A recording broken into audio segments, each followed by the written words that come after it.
En fin, los felicito nuevamente y en la próxima serie que fue grabada días anteriores los voy a felicitar de nuevo. Van a ver que los felicito de nuevo. Y eso no es una redundancia. Esto no es una redundancia. Realmente ustedes han hecho y están haciendo un trabajo extraordinario por el cual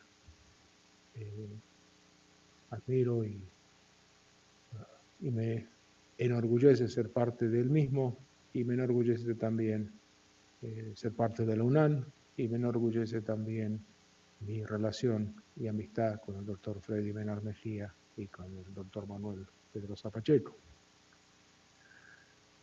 El propósito de mis conversaciones y de mis charlas ha sido siempre el mismo, el traer la epistemología y la filosofía de la ciencia, hacerla respirar en las calles de Managua o de León o de Masaya. Es decir, que ustedes tengan una percepción de la filosofía de la ciencia como la tengo yo, que no es una cosa en el anaquel ahí por orden alfabético, filosofía, A de Aristóteles, después, no sé, el último, Schopenhauer con la S, o creo que no hay otro más, pasando de la S. Pero que no es eso, sino es algo que lo vemos cotidianamente en la práctica clínica y cotidianamente en las publicaciones médicas. Doctor Pedrosa Pacheco me ha pedido que iniciáramos estas conversaciones con una referencia al trabajo de Aristóteles y de Galileo. Ustedes conocen la vida de cada uno de ellos, saben que Aristóteles fue un muy importante filósofo griego. Está esa imagen de la escuela de Atenas de Rafael Sanzio que le he presentado en clases pasadas, Platón mirando para arriba, señalando para arriba, Aristóteles señalando el piso. Y eso es justamente la mayor contribución de Aristóteles a la filosofía de la ciencia. El corpus de su obra dedicada a la ciencia y que se relaciona con la metafísica y se relaciona con la ética, es que el origen de todo conocimiento es la observación. Y conocimiento, episteme, en griego, es también la palabra que se refiere a ciencia. O sea, no hay diferencia entre la epistemología y la ciencia y la observación. Y cuando se trata a la ética como una ciencia, se la trata también como a partir de preguntas sugeridas por la observación. ¿Qué es lo que observamos? El famoso fenómeno de las clases pasadas es lo que da estímulo, mueve, es el motor que nos lleva a formularnos esa bendita pregunta que se contesta con un sí o con un no. Aunque yo estoy seguro que muchas civilizaciones y muchos pensadores previos a Aristóteles enfatizaron la importancia de la observación. Los mayas, cuando hicieron su calendario, lo hicieron observando el cielo, y los egipcios que controlaban el flujo del Nilo lo hacían en base a sus observaciones, y lo mismo otros filósofos griegos previos a Aristóteles. Pero lo que Aristóteles hizo, le dio forma y estructura racional al fenómeno de observación. Si yo observo esto, por ende espero lo otro y puedo concluir esto más grande o más amplio. Y eso es específicamente la lógica. O sea, Aristóteles es el padre o el fundador, el creador de esto que llamamos hoy en día lógica. Y la lógica a la que él hacía referencia era la lógica de inferencia. Si se acuerdan, inferencia es va de un caso en particular a las reglas generales. O sea, veo a un paciente con neumonía, a neumococo, veo otro segundo, entonces el tercero que me viene con una neumonía, presumo que tendrá a neumococo y hago una ley que la mayoría de las neumonías en una población establecida, en un lugar establecido, son por neumococo. Es decir, una inferencia individual, presento una ley general. El ejemplo que usa él es el de los animales sin bilis, como la mula, el caballo y el hombre, tienen vida larga. ¿Y esto qué nos enseña? Nos enseña que dos premisas, o la premisa puede ser falsa, y sin embargo la conclusión es correcta. El hombre, el caballo y la mula, en comparación con el perro, el gato, y obviamente con los insectos, tienen una vida larga. La premisa es falsa porque el hombre tiene bilis. Pero lo que Aristóteles hace, y es lo mismo que hace Semmelweis, es intenta de un fenómeno individual llegar a una ley general. Semmelweis, ¿se acuerdan de él? Está con las dos salas, sala 1, sala 2, la mortandad en uno es superior a la otra, mortandad por la fiebre puerperal, y eso lleva a su proceso de deducción luego del fallecimiento de su amigo Kokoschka, que se cortó la mano luego de una autopsia. Él dice, bueno, hay un factor cadavérico y hay que lavarse las manos. El factor cadavérico obviamente que no existe, no hay tal factor cadavérico, es el estreptococo. Pero lavarse las manos para disminuir la infección fue una conclusión adecuada y que la hizo generalizada a toda la práctica, o que se fue generalizando, no la hizo necesariamente Semmelweis, pero a toda la práctica quirúrgica.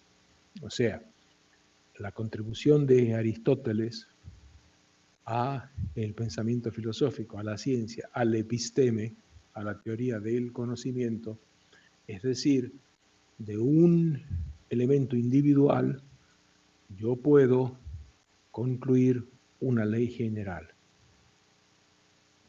con sus modificaciones, con sus espacios, obviamente, elementos individuales a veces no concluyen leyes generales.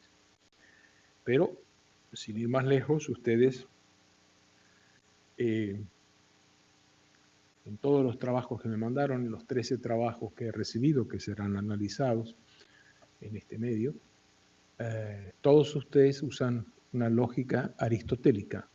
O sea, Aristóteles está vivo en Managua.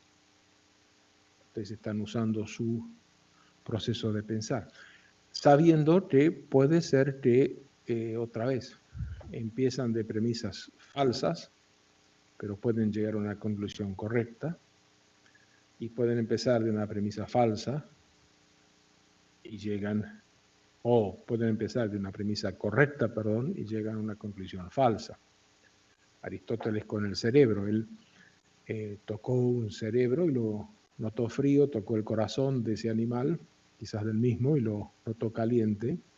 O sea, tenía dos premisas correctas, porque así sus sentidos se lo dijeron, esto está frío, esto está más caliente, y llegó a la conclusión que la función del cerebro era como un refrigerador de el corazón, de los espíritus que iban por las venas. En ese momento no había todavía teoría de la circulación de la sangre.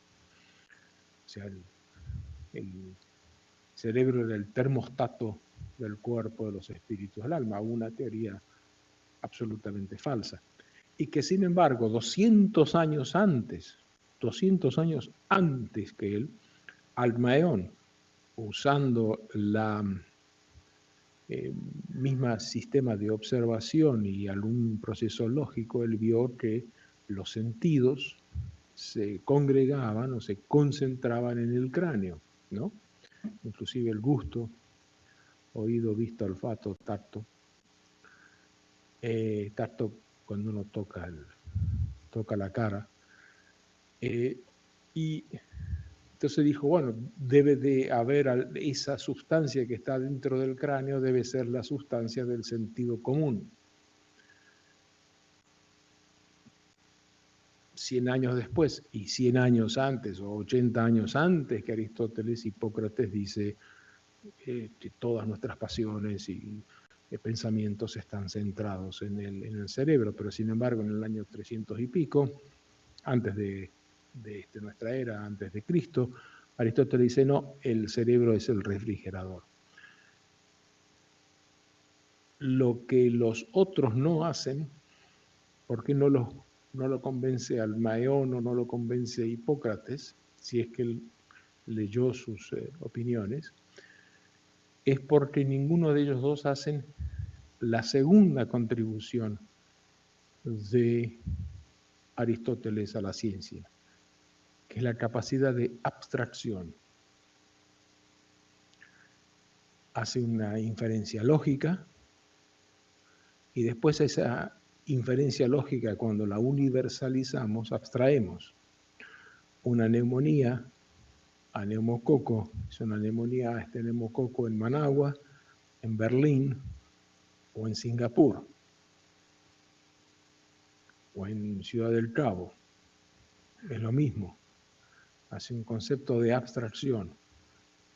Almaeón e Hipócrates, quizás, en mi opinión, no ven al cerebro animal, al cerebro de la vaca o del caballo de la misma manera como ven al cerebro humano, en el sentido de que sí hay una conferencia de los sentidos, pero hay una creación de acciones con cierta intención. No digo que los caballos sean inteligentes, pero los caballos tienen su personalidad, por llamarlo de alguna manera, porque tienen un cerebro. O sea, lo que Aristóteles no hace es la abstracción. Y, lo que Aristóteles hace es la abstracción, y lo que Hipócrates y Almaeón, previamente a él, no necesariamente hacen con la brillantez y con el entusiasmo, énfasis y la probidad con que Aristóteles lo hace. Entonces, hasta ahora tenemos que Aristóteles observó, hay una lógica, y de la lógica hay un sistema de abstracción, que uno se abstrae, es capaz de poner en el aire este concepto, pero siempre un concepto originado de una observación sensorial. En esa época en Grecia, en la época en que Aristóteles estaba fuerte la escuela pitagórica. Pitágoras, ¿se acuerdan del teorema de Pitágoras? De los triángulos, de los catetos y las hipotenusas, que era la capacidad de pensar sin hacer ninguna observación. O sea, Pitágoras dice, yo te puedo demostrar que la suma de los catetos y el cuadrado de la hipotenusa sin andar midiendo ningún triangulito, te lo puedo demostrar en base al ángulo recto y todas esas cosas en el teorema de Pitágoras. Y Pitágoras y los eleáticos dicen, y los platónicos, antes a Aristóteles, dicen, no, hay una verdad absoluta, hay una verdad, una belleza, y lo que queremos nosotros es acceder a esa verdad, acceder a esa belleza, digamos. Y Aristóteles dice, no hay. Uno observa y en base a lo que observas, deduces. No me vengas con que hay una estructura perfecta y que nosotros que no la podemos entender. Esa capacidad de abstracción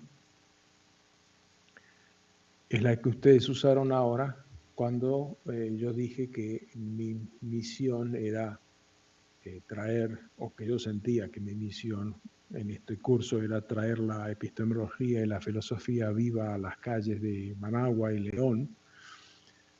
Entonces, si hay alguno de ustedes que es de Bluefield, o de Estelí, o de Masaya, no sé, cualquier ciudad que no haya mencionado antes, nadie se va a sentir ofendido porque ustedes fueron capaces de abstraer. ¿Sí? Lo que Lazarev quiere decir es que traer la filosofía a la cotidianeidad de Nicaragua, sea específicamente esta ciudad o la otra ciudad. Es lo mismo. Ustedes hicieron esa abstracción. La trampa de no creer en los sentidos es más contemporánea de lo que ustedes creen, o de lo que ustedes pueden a priori pensar. No sé cómo ustedes creen. ¿Recuerdan que les decía que el SIDA era durante un tiempo considerado la enfermedad de los 4 H's? Haitianos, homosexuales, hemofílicos y adictos a la heroína. Cuando Peter Piot ve que mujeres que no eran haitianas, hemofílicas o adictas a la heroína, y la homosexualidad tenía que ser masculina para provocar el contagio, reporta eso y los del New England no le creen. O sea, los del New England Journal of Medicine hacen una observación eleática, hacen una observación de razonamiento puro. Lo que hace Peter Piot es aristotelismo. Yo estoy viendo a una mujer con Kaposi o con hemocystis carini, con una de esas esas enfermedades asociadas a la inmunodeficiencia, lo que me hace pensar, a partir de esto, infiero que esto se trata de la misma enfermedad que la conocemos como la de las 4H. O sea, el aristotelismo estaba presente en Peter Piot como está presente en los trabajos que me mandan ustedes. Yo veo esto. Aristóteles elogia el sentido común, lo llama nous. Y lo otro, él dice que la ciencia parte, como lo acabo de decir, pero lo repito de nuevo, de la observación del fenómeno. Pero como se recuerdan ustedes en las clases pasadas, no solamente el fenómeno, veo pasar un autobús ahí por la calle, es un fenómeno. Pero es un fenómeno que me llama la atención, es el maravillarse por el fenómeno, el tener, wow, ¿qué es esto? Y entonces dice, en ese momento uno convoca a lo que él llama, tengo que leerlo, endorsa. Y endorsa es el sentido común y las observaciones de los que conocen esto, ¿no? Es decir, uno dice, wow, ¿qué es esto? Es un autobús que pasa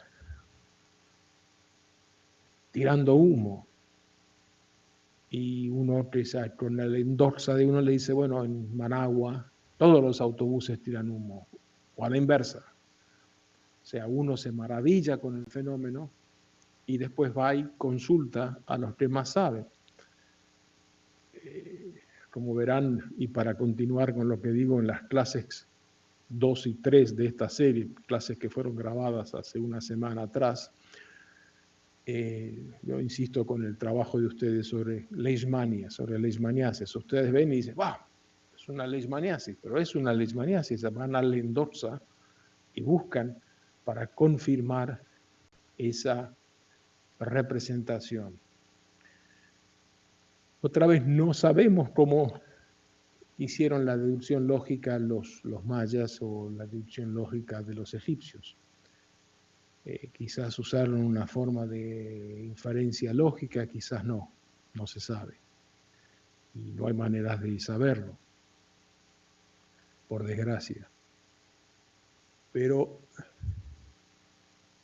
la contribución de Aristóteles ha sido tal que le cabe a él el honor de representar esa manera de iniciar y de hacer la ciencia. Tanto es así que cuando el maestro Pedrosa Pacheco me dijo, ¿por qué no hablas sobre Aristóteles? Digo, sí, muy bien, Aristóteles. Entonces empecé a ver ahí y digo, claro, pero este es más o menos, no es lo que yo he estado haciendo como si yo fuera aristotélico, es lo que toda la gente está haciendo. Y otra vez digo, Aristóteles está acá, está ahí sentado entre ustedes, ahí si miran para el costado, ahí está Aristóteles. Y esa es la maravilla de su genio. El tipo está ahí. Y el segundo creo que no me dejé nada. Finalmente, ¿cómo me voy a dejar pasar esta oportunidad de recordar que Aristóteles define a la ciencia como el descubrimiento de las causas? La ciencia debe explicar, el episteme debe explicar y explicar las causas. Se dice, o eso lo dice Casíres en un libro sobre conocimiento, en que la llamada mente primitiva, lo que quiera decir con eso, es la que puesta en una canoa en el río, es capaz de llevarlo a uno desde donde está a donde necesite ir, no importa cuán intricado sea el recorrido fluvial. La mente que no es primitiva, lo que no necesariamente se refiere a una etnia, a una época o a una geografía, es capaz de decirle a uno, no, vaya 300 metros, tome el riachuelo a la izquierda, andando va a llegar a unos rápidos, los esquiva tirando, o sea, hace una representación mental del fenómeno y en esa representación mental pone las causas. Verá una cascada o verá unos rápidos, los rápidos le pueden aguantar o esta canoa aguanta los rápidos o esta canoa no aguanta los rápidos, pero el padre de la causalidad es Aristóteles. Y cuando incorporemos las clases de pensamiento crítico, van a ser pensamiento crítico de las causalidades en epistemología o en las ciencias de la salud. Entonces, Aristóteles está vivo y está vivo hoy, en el 2020, a través de su creación de la lógica, de la inferencia, de decir que la ciencia nace de la observación, no de la deducción a priori, y que lo importante son las causas.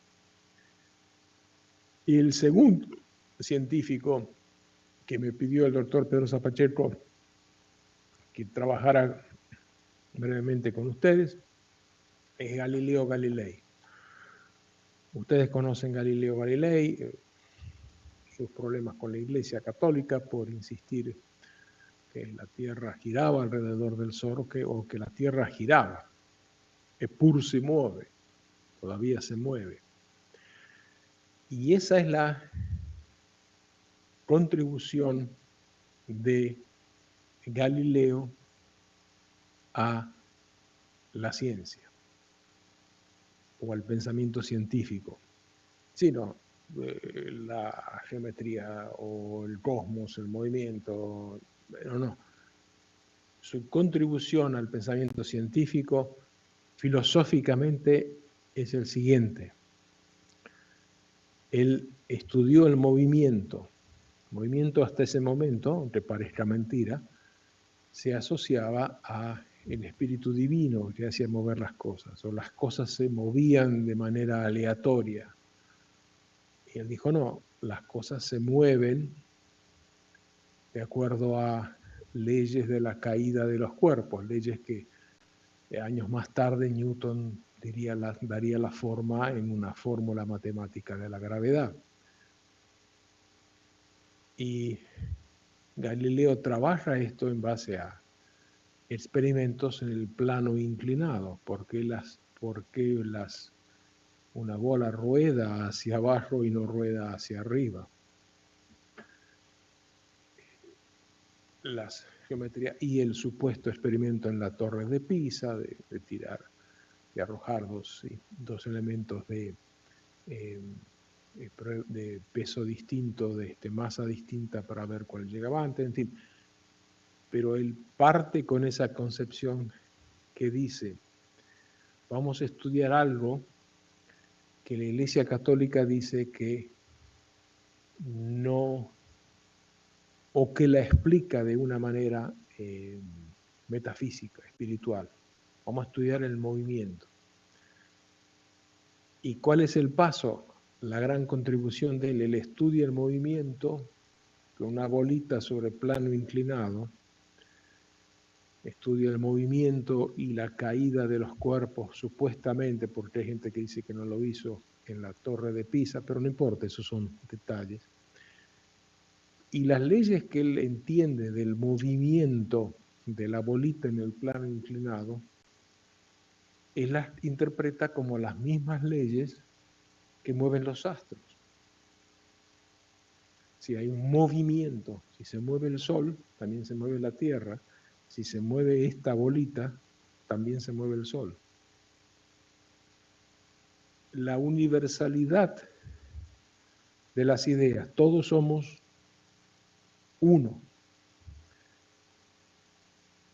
así en lo grande como en lo pequeño, creo que dice un maestro Zen. Existe una similitud en nuestra interpretación de la realidad. Quizás dentro de 200 años esas similitudes tengan otra forma, pero y la teoría atómica como se conozca se reemplace con la teoría de las cuerdas o el string theory de los físicos teóricos, no sé. Pero ese principio de que si vamos a tener una física cuántica aplicable para los astros, también debe ser de alguna manera aplicable para los glóbulos rojos. No sé si tal aplicación está vista todavía, pero es Galileo el que abre la puerta a esa concepción a través de la bolita rodando hacia abajo y el movimiento de los astros. Y esto se confunde a veces con metáforas, no son metáforas. Si yo quiero conquistar a una ciudad en la época medieval, ciudades fortificadas, bueno, tengo que romper sus paredes o sus defensas, y entrar dentro de la ciudad y buscar el centro del poder de la misma. Y con esa manera de entender un combate, es la manera que entendemos el trabajo de los antibióticos en la bacteria. Penetra la pared, altera el citoplasma, o a la inversa la bacteria altera el núcleo, los trastornos genéticos.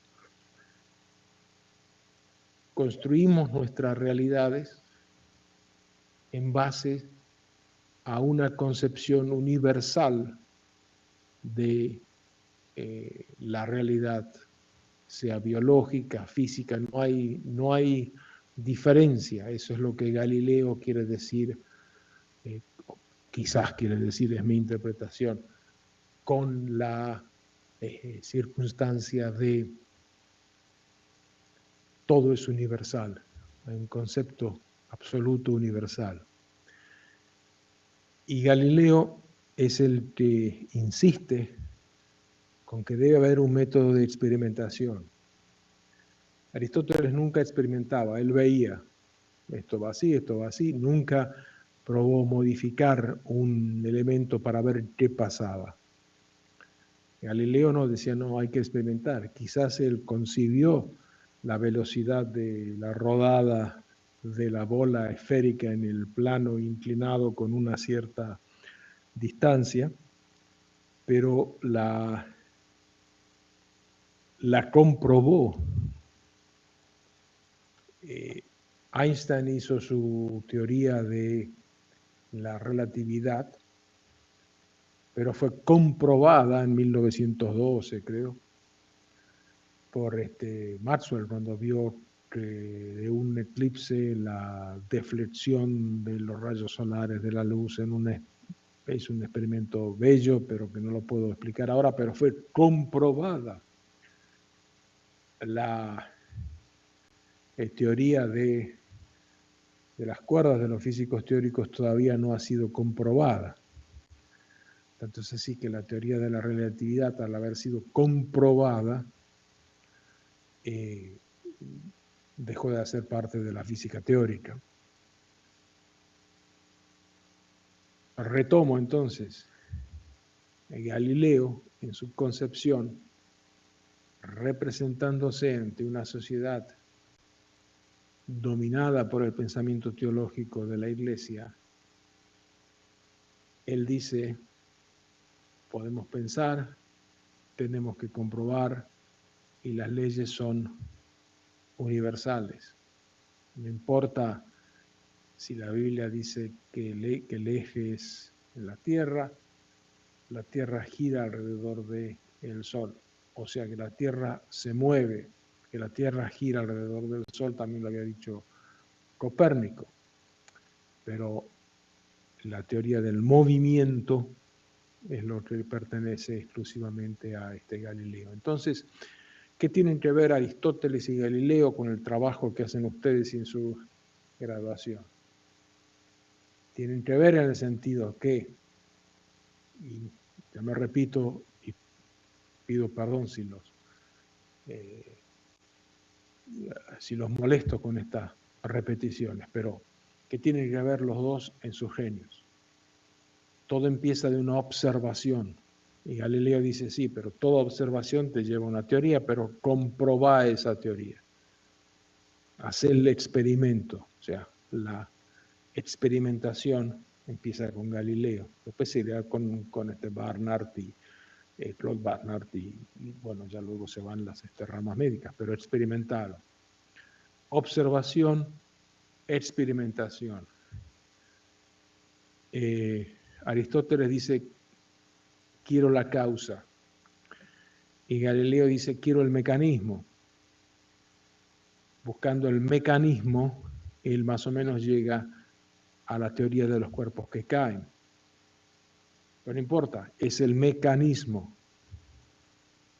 El psiquiatra orientado a una escuela más social encuentra el mecanismo de las enfermedades mentales a través de una explicación que el papá, que la mamá, que la sociedad, que el estrés, que la guerra, no sé eso.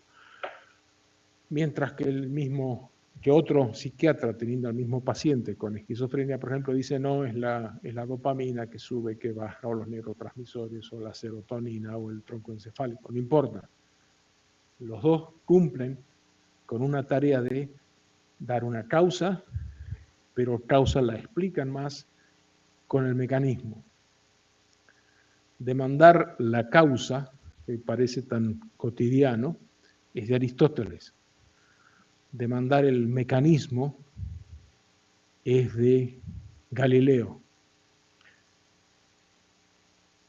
Cualquier de los buenos libros o de las buenas revisiones que hay en la literatura médica sobre varios temas, todas tienen dibujos con flechitas, que entran, que salen, que van, que vienen, con núcleos que se rompen, membranas que se perforan. Todos dan una explicación, una patofisiología.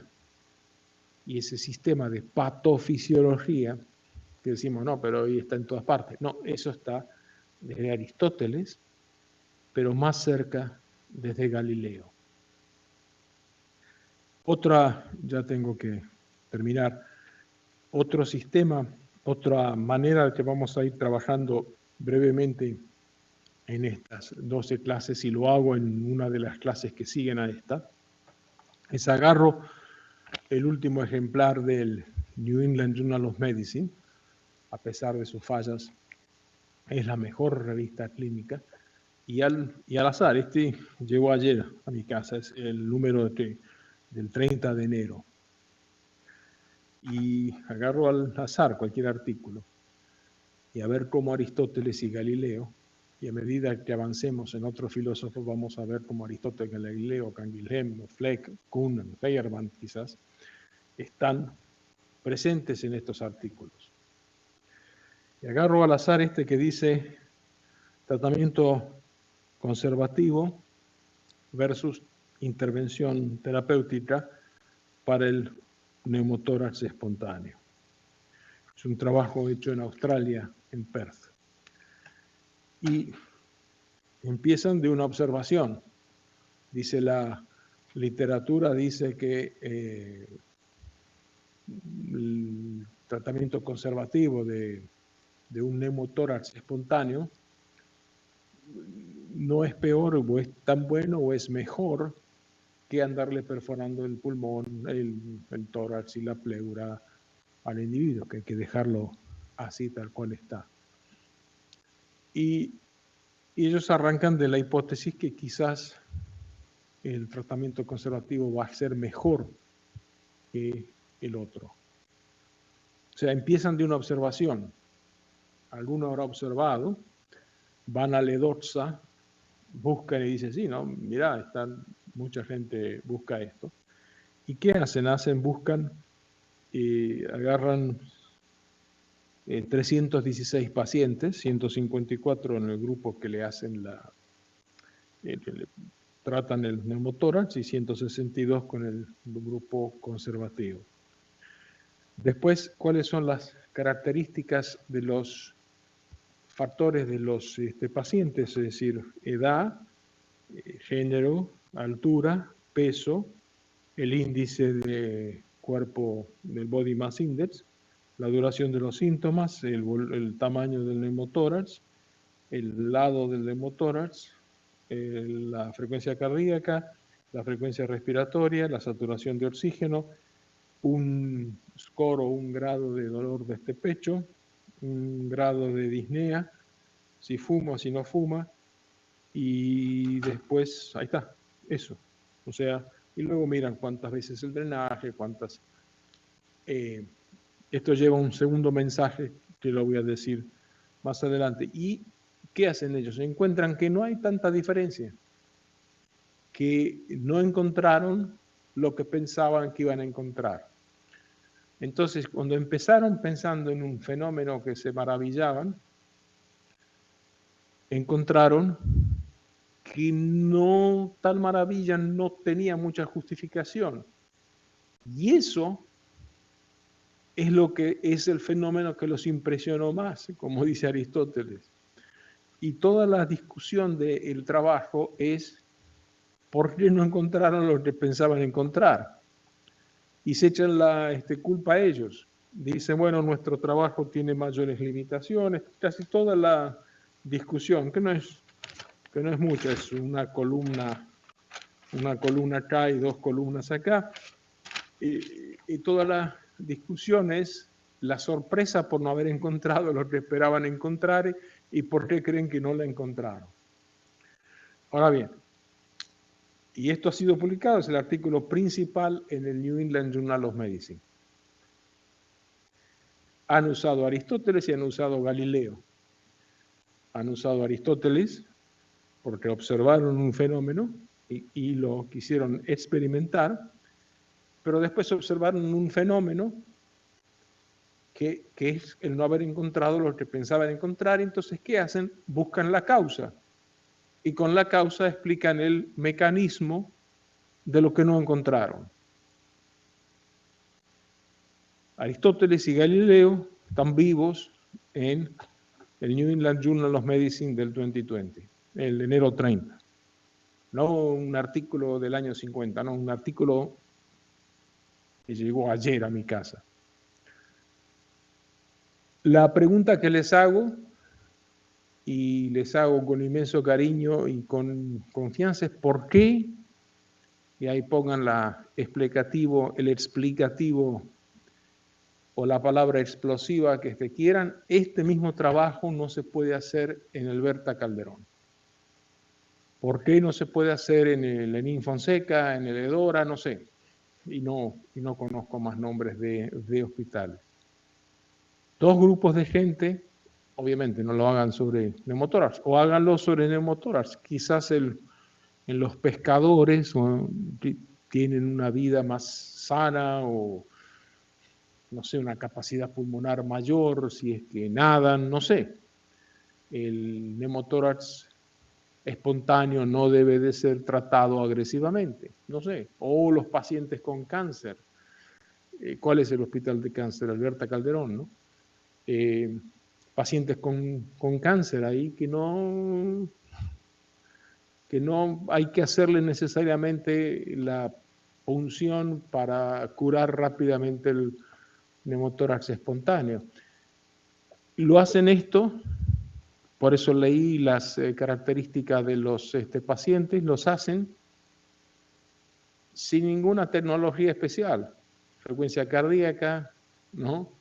Disnea, dolor de pecho, edad, altura, peso, masa, índice, nada más. No hace ningún examen de laboratorio. O sea, hablando mal y pronto, quizás el costo de este trabajo ha sido 4 pesos, no sé, mirando ahí los datos que se toman. Pero necesitan ¿qué? Necesitan estar maravillados por un fenómeno, dispuestos a experimentar, a buscar la causa de ese fenómeno, y están maravillados por un fenómeno que los sorprende, que es que el resultado no es de lo que esperaban. Y cuando hacen el mecanismo, no hacen un mecanismo de fisiopatológico, no lo mencionan el mecanismo del diseño del experimento. A lo que voy otra vez, Aristóteles nos dice, muchachos y muchachas, ginecas y andrós, todo empieza con la observación. La observación están viendo 1000 cosas por día, pero hay unas que dicen, ¡guau! ¿Qué es esto? Pero la observación como tal, sube el agua, baja el agua, el Nilo viene cargadito, o el Nilo está seco, es una observación, pero esa observación no alcanza. Búscame la causa, sigue observando, sigue pensando, sigue observando y haz un silogismo, una inferencia, lógica de inferencia como tratamos en clases pasadas, una inferencia inductiva. Y sacas una teoría generalizada. El Nilo viene alto porque llovió, no acá, que no llovió mucho, pero llovió allá, en las fuentes del Nilo, en el África. Y Galileo dice muy bien, experimenta, toma nota, a ver si realmente cortando el volumen del agua desde el África, disminuye el agua acá en Egipto, o alcanza con que me disminuyas el volumen de agua a 10 kilómetros de acá. En fin, tienen la idea. Y una última cosa, el texto de estas conversaciones, más o menos con palabras más, palabras menos, pero siempre con la misma idea, va a ser entregado a ustedes con un PDF. Espero que estén de acuerdo con esta manera. Estas 3 primeras clases son presentadas de esta manera. Otras clases es probable que use un poquito este pizarrón si hace falta, pero las clases de ahora en más van con mi movimiento de mano. Con estas manos los saludo y los felicito. Hasta pronto.